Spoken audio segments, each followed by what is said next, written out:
Je suis le chef division de la circulation et de la sécurité routière de la direction des transports routiers du ministère des infrastructures, des transports terrestres et des enclavements. Quel est le message Merci. La direction des transports routiers, dans ces genres d'événements, c'est-à-dire que les événements qui traînent une masse importante, comme le Gamou et le Magal, on a l'habitude de faire des campagnes de sensibilisation pour au moins sensibiliser tous les usagers de la route sur la prudence et le comportement lors de ces voyages. Le comportement, toujours, vous rappelez les règles du code de la route. Apparemment, ça doit être un peu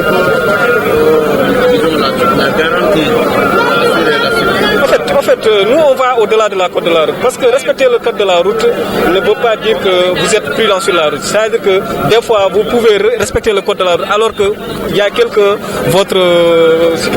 autre citoyen qui est là, qui ne respecte pas le code de la route. Vous dites que comme c'est lui qui ne respecte pas, j'ai la priorité, donc c'est moi qui a la priorité, donc je vais aller sans pour autant le considérer. Et inévitablement, il y aura des choses qui vont arriver sur la route et ce qu'on déplore. Nous, au niveau de la direction des transports routiers, on s'est dit que les conducteurs ont besoin vraiment d'être sensibilisés tout le temps. C'est vrai que tout le monde connaît le code de la route, mais au moins en voyant les gens des images qui sont là, parce que nous, on a des partenaires qui sont là, comme les gens de la route, les transporteurs, les chauffeurs, qui sont nos relais à travers le Sénégal. Donc c'est notre objectif, c'est au moins d'assurer la sécurité des citoyens du Sénégal. Et du coup, vous allez un peu comparer le Magal de l'année dernière à celui de cette année avec l'ouverture de l'autoroute. Ça a un peu baissé.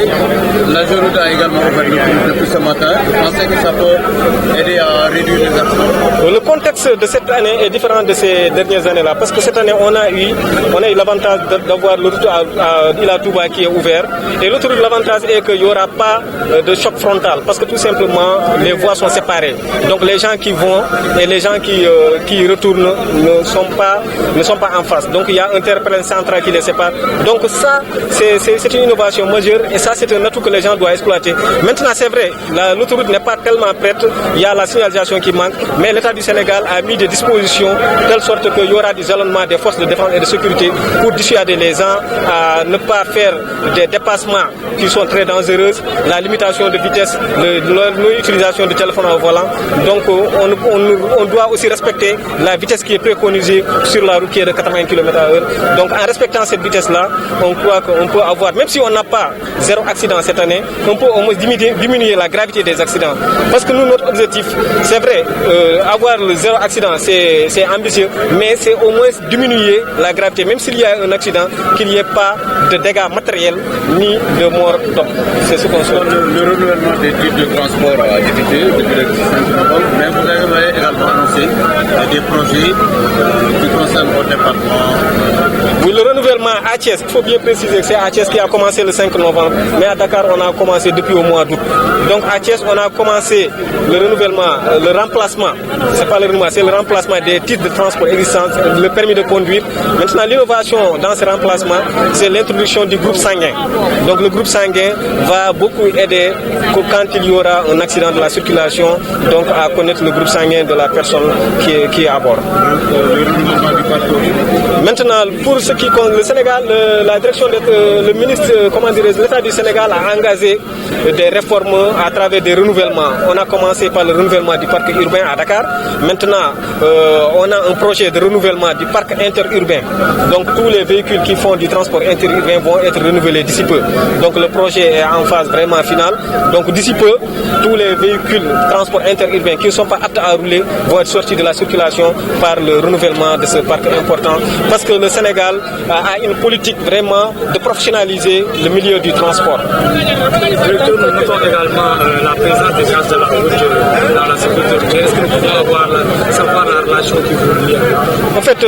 les gens de la route, c'est à travers nos campagnes qu'on fait chaque année, lors des grands événements religieux, qu'on les a rencontrés, on les a vus sur le terrain. Donc c'est des jeunes qui sont là, qui vraiment s'activent sur la sécurité routière. On a jugé nécessaire de les accompagner, de les appuyer par les matériels. Donc ils sont en quelque sorte nos relais, parce que nous on se dit que toute personne qui fait de la sensibilisation travaille pour nous. Donc c'est nos partenaires d'office. Donc c'est des partenaires d'office de la direction des transports routiers. Parlant de matériel, tout à l'heure nous avons noté des distributions de quelques matériels. Est-ce que vous pouvez nous revenir sur ça? Et quels sont les matériels que vous avez? Bon, nous on a distribué des gilets, des t-shirts, des extincteurs, des triangles de présignalisation, des casques moto. Donc tout ça c'est pour protéger les usagers de la route. Les usagers de la route, on est là pour les usagers de la route, pour les protéger, pour les appeler à la prudence sur la route, surtout la prudence sur la route. Parce qu'on dit que mieux vaut arriver tard que jamais. Le service régional des transports routiers de Thiès. waaw gàmmu gi presque egsi na gàmmu gi moom chaque année la direction des transports routiers dañuy organiser une cérémonie de lancement de la campagne de sécurité routière daaw defee woon nañ ko teewoon ren ñu ngi ko defee Thiès ñu dañuy mobiliser chauffeurs yi ak transporteurs yi pour duñ leen xamal sax dañ leen di ñaax ci disposition yi ñuy jël pour kaaraange yoon bi ci loolu nag loolu moo tax tey ñu ñëw Thiès pour organiser cérémonie bi ci ñi ñëw dañuy indaale ñaari camion LED ñaari camions yi dañ koy mettre à la disposition des populations c'est-à-dire benn camion bi day nekk diggante Thiès Tivaouane benn bi day nekk diggante Thiès Thiénaba pour sensibiliser les chauffeurs les usagers de la route pour que ñu am prudence ci yoon bi. wax ngeen ne bu ñu jëlee xayma yi màggalu daaw ak ren wàññeeku na ñu bëri na autoroute bi am na lu ñu ci joué. est-ce que ren AGEROUTE ubbi na autoroute depuis tey suba à 8 heures dina dem ba àllarba à 6 heures est-ce que gëm ngeen ne loolu mën na ci joué. waaw kuy wax dëgg di waxal yàlla rek daaw on a constaté que presque il y avait eu 43 accidents ci màggal bi 43 pas accidents 43 victimes. Des gens qui sont décédés ñoo xam ne dañu décédé ci kii bi ren wàññeeku na dem nañ ba ne 13 personnes ñoom ñoo décédé ñoo ñàkk seen bakkan ci kii bi loolu différence bu am solo la li wax dëgg danañ xam ne autoroute Ila Touba bi ñu ibbi loolu indi na ci wàll bu bëri parce que lu tax autoroute bi day tax ni nit ñi duñu tase dafa am terre-plein central yow dooy dawal même doo sonnee sax doo déraper doo mbëkk beneen oto peut-être wala dooy mbëkk oto ci ginnaawam nga koy mbëkk donc loolu dina wàññi accident yu bëri infrastructure yi loolu lu baax la ci du ñuy ñaan kañ infrastructure yokku ren aussi tamit ibbi nañu diggante Dakar ba Thiès ba Xombol pour permettre usagers yi bëgg a jaar ci autoroute bi mun jaar foofu rallier Xombol pour dem Tivaouane wala génn Thiès pour dem Tivaouane loolu aussi ibbi nañ ko depuis tey suba loolu aussi am nañ yaakaar ne dina wàññi vraiment dina yokk kaaraange yoon bi ci gàmmu gi. wax ngeen ay responsable ngeen seqal ñu yor wàllu oto yi mais fàttali moom toujours dina jëriñ. yan yeneen jéego ngeen fas yéene def parce que am ngeen également yeneen partenaires yu leen jàppale si liggéey bi. waaw am na partenaires yu ñëw yoo xam ne ñu ngi ci tali bi comme ñuy wax les gens de la route ñooñu dañuy jàppale ils font de l'animation en plus xam nga animation nit ñi ci boppam loolu lu am solo nit ki moom boo ci biir animation sax nga koy mun yee di ko mun yee ñooñu aussi dañ ci participer bu ñu fàtte aussi waa Revasi ñu ngi fi aussi ñooñu tamit dañuy nekk ci tali bi pour dimbali kii nu de conducteurs yi ku ci am problème pour ñu mun la jàppale waaw loolu daal vraiment am na ay partenaires yoo xam ne ñu ngi fi pour dimbali usagers yi quoi ci tali bi. lan ngay dalal Saalum waa Thiès ak ñeneen ñi nga xam ne commencé nañu soppi seen permis ak titre de transport. waaw ñenn ñi déjà nee nañu même pour ce groupe sanguin dafay compliqué danaan la ñi la ñoo koy def ñii duñ ko def. loolu ci leeralal ngeen. waaw groupe sanguin bi innovation la boo xam ne dafa ñëw ren ñu yokk ko ci remplacement permis de conduire léegi permis yu bees yi il faut mu am groupe sanguin nag c'est quelque chose boo xam ne c'est très très très délicat dafa nekk loo xam ne sa groupe sanguin doo ci amee erreur mun nga dem ñu jox la beneen groupe sanguin mun na la rey moo tax dafa am laboratoire yoo xam ne moom nañu agréé ñoom rek ñooy délivrer groupe sanguin parce que ñoom ñu wóolu am na yenn laboratoire yoo xam ne ci yenn postes yi d'accord uñ ci pour ñu délivrer ko parce que kii bi nu mu tuddati duñ koy waxee sax waa fiabilité bi moom mooy des moom dul wóolu moo tax daal loolu moo tax chauffeur yi nañ comprendre ne groupe sanguin bi ku ñu jox sa groupe sanguin da nga ko war a jël ci laboratoire boo xam ne agréé nañ ko nga xam ne groupe sanguin bi ci ñun bi nga moom mooy sa bopp parce que loolu aussi day bokk ci li lay aar ëllëg si biir du la jëyee dale directeur également sànq ñu gis ni am na ay jumtukaay yoo xamante ne loolu ngeen ko joxe ñu bëggoon a xam yan genre jumtukaay ngeen joxe ak naka lañ ko mën a joxe. waaw jumtuwaay direction des transports routiers chaque fois dañuy ñëw ci événement yi dañuy indaale ay casque pour moto yi dañuy indaale ay gilet pour permettre conducteurs moto yi aussi pour ñu leen di mën di gis dañuy indaale ay t-shirt yooyu yëpp c'est dans le cadre de la sensibilisation ak ay casquettes pour permettre usagers yi ak population bi ñu xam lan mooy danger yi ci accident yi pour mun leen yee ci loolu. Général regroupement des chauffeurs de la région de Thiès. Voilà caravane bi ñu def nii daanaka waa direction des transports mën na ne yéen lañ ko defal mais lan moo war a doon ñaax yi nga xam ne war nañ ko def sa ñooñu chauffeurs yi ci xew-xew yu mag yi ñuy dégg. waaw Babacar jërëjëf sama kàddu bu njëkk mi ngi jëm ci sant yàlla julli ci Yonent bi mais commencer par remercier la tutelle muy ministère ci choix bi nga xamante ni porté na ko ci suñu regroupement pour ñu def ñu aaye manifestation bi ren. manifestation bi nag dafa doon loo xamante ne bii soo ko seetloo day pàcc bi nga xam ne ci wàllu transport bi ñuy yëngu mën naa ne xëy na mooy pàcc bi nga xam ne moo ci ëpp solo parce que mooy pàcc bi nga xam ne moom mooy defar ki nga xamante ne bii moom secteur bi moom mooy pièce maîtresse bi muy chauffeur bi. kon waxtaan wi mooy ki nga xam ne moo koy defar di koy yee ci ni mu war a taxawee ak ni mu war a doxalee ba li nga xamante ni moom la ñuy jooy chaque fois muy accident yi di wàññeeku ba mën a far kon suñ ñu ko joxee cëralee ñu ko ren dañu def lu dul remercier leen. bu ñu jógee ci remerciement yooyu nag ñi nga xamante ni bii ñoom ñooy chauffeurs yi ñi nga xamante ni bii seen taxawaay fu mu amee jéng-jéng rek secteur transport bi yëngatu ñoom ñu dool di leen ñaax ci kaw ñu lay ñu gën a góorgóorlu ci seen taxawaay di gën a góorlu ci seen taxawaay li nga xamante ni bii ñii dagg nañ seen yitte yëpp def ay moyens ñëw ngir loolu ñëwuñu rek ngir sànni ko ci àll bi dañoo ñëw biir teg ko ci ay loxo yoo xamante ni bi ñu yaakaar ne suñ ko jotee dinañ ko jariñoo ci jariñoo bi nga xam ne moom moo gën jariñoo bi gën moom mooy ñoom nañuy topp instruction yi nga xam ne ni bii ñoom lañ leen jox code de la route li mu leen sant ñu def ko ñi nga xam ne ñoom lañ teg ci yoon yi ñuy muy force de sécurité yi ñoo tax leen faa nekk ñu leen ñi nga xamante ni bii yàlla teg na leen seen kanam aussi ñu yor regroupement yi di ñoom Mamadou Gueye ñi nga xam ne li leen tax a jóg lépp mooy suqali transport lépp loo xamante ni bii teg nañ ko ñu jéem a topp loola bañ a xool nit ki ko teg waaye xool li nga xamante ni moom la ñu indi te muy jariñ ñu jariñoo ko parce que li leen tax a jóg du lenn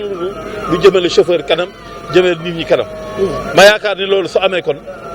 ñun li ñuy delluwaat rek mooy dellu di remercier la tutelle encore une fois pour choix bi nga xamante ne bii porté na ko ci regroupement des chauffeurs de la région de Thiès. di ñaan nag gàmm gi ñu jëm mu doon gàmm goo xamante ne bii accident yi ñu nemmeeku ci màggal gi sax ñu bañ koo nemmeeku ci gàmm gi ndax lépp benn la sotti ci ak def la waaw di wax nag di sant encore une fois di remercier suñu président. il est important donc que les chauffeurs qui sont de Thiès mais qui sont même du Sénégal prennent cette prévention routière là pour vraiment la stratégie la meilleure pour éviter les accidents de la route. Moi, je pense je remercierai en tout cas pas assez la tutelle pour vraiment ce choix porté sur notre structure encore une fois et leur demander en tout cas pour ce qui est de la prévention routière de faire en sorte qu'elle soit logée au niveau des structures de base qui gravitent autour du transport. Parce que la prévention routière étant tellement importante, je pense qu'il n'est pas, en tout cas à mon avis, préférable de l'activer que durant les événements religieux annuellement. Moi, je pense que les chauffeurs qui sont les cibles se meuvent dans des structures de base. Alors, je pense que la tutelle se doit d'aller les retrouver dans ces structures de base-là et les sensibiliser. Moi, je pense que la prévention routière peut être logée au niveau de ces structures de base pour qu'elle soit quelque chose de permanent et non quelque chose qu'on active qu'annuellement. Gamou zéro accident, c'est possible, c'est quoi? Gamou zéro accident, c'est un vœu, c'est possible. Si chacun se comporte comme il se doit, je pense que,